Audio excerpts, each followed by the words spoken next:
Hello everyone, this is my school project video, and since I know that all of you, my classmates, and yes, all of you, I already know it, since I know all of you don't have the attention span needed for this video, since all of you have an attention span of a goldfish, I'm gonna put some background footage, though if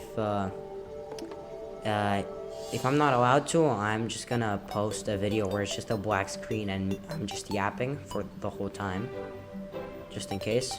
But yeah, let's get this video started. So how did life survive after the dinosaurs died? Question number 1 about this topic. Why did I choose this topic? I picked this theme because it's one of those big mysteries that I was wondering a lot about. And this one, unlike most other mysteries, has way more information on it. Number 2. What are 5 key facts you discovered about your topic? Fact number 1 is that Mother Nature was merciful enough to let life live. Number 2, a huge factor was luck. Number 3, 75% of life was destroyed. Holy, that was a horrible time to be alive. Number 4, there were many more theories surrounding the disappearance of dinosaurs. For example, there were theories that stated that there was a virus that killed the life that existed at the time, or another one is that there was an influx of mammals that were eating dinosaur eggs. The reason the asteroid theory skyrocketed in popularity and was more accepted is because that theory has more proof to it than any other theory that was made. Number 5, as it says in one of the articles overall, the KPG extinction event was likely pretty quick, especially in North America.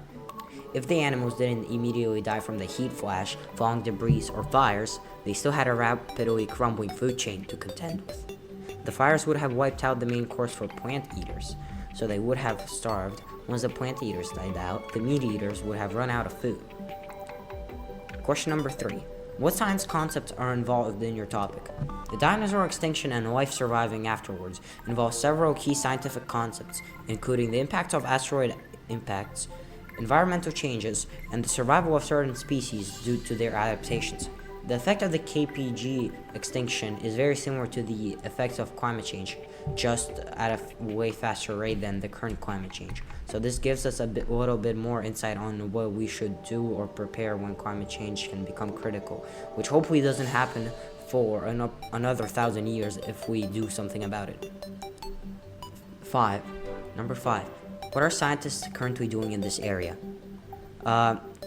Scientists are still doing research on this topic to this day, since there are still a lot of things that must be understood about the past and the mass extinction, so that we are prepared to face challenges like these in the future. For example, some people at NASA still do research on this topic. The article I found is quite recent, dating December 3rd, 2001. Number 6, I believe the more we research on this topic, the more we will be ready for climate change and maybe find better methods for reducing greenhouse emissions, which in turn should reduce the rate climate change is going in. Number 7, what surprised me or changed my thinking? Even though I never thought of it before, I was surprised to realize that crocodiles were able to survive, since to some people's beliefs that's because they live in water, while the Plesiosaurus died out even though they lived in water just like crocodiles. Number 8. What are some real-world applications of the science topic? Where do we see this being used or studied in everyday life? Research on this topic shows just how much living organisms can adapt to extreme events, which should make us research into this more so that we can adapt to the current problems the world facing at this current moment. Number 9. What challenges or problems are related to this topic? Are there controversies, ethical questions, or unsolved mysteries? Yes, there are challenges. Changes in Earth's continents and incomplete fossil records make it a big challenge to study this topic. This is why I consider it one of the big mysteries that humanity has been asking themselves. It's an absolute pain to research this topic with such a small amount of evidence for this. For all we know, dinosaurs could have had feathers, since there is no way to know for sure. Number 10. How has this topic changed over time? Over time, we have moved from the climate change theory to the meteor theory, since with better technology, we had more and more proof that the asteroid was the cause, or at least the catalyst, of the mass extinction of the life on Earth. Number 11. if I could ask a scientist one question about this topic, what would it be and why?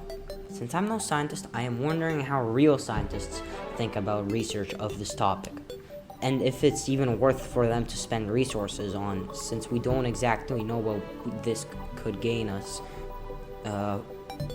So some people might think it's just not worth it. Number 12. How could I be involved in this topic in the future?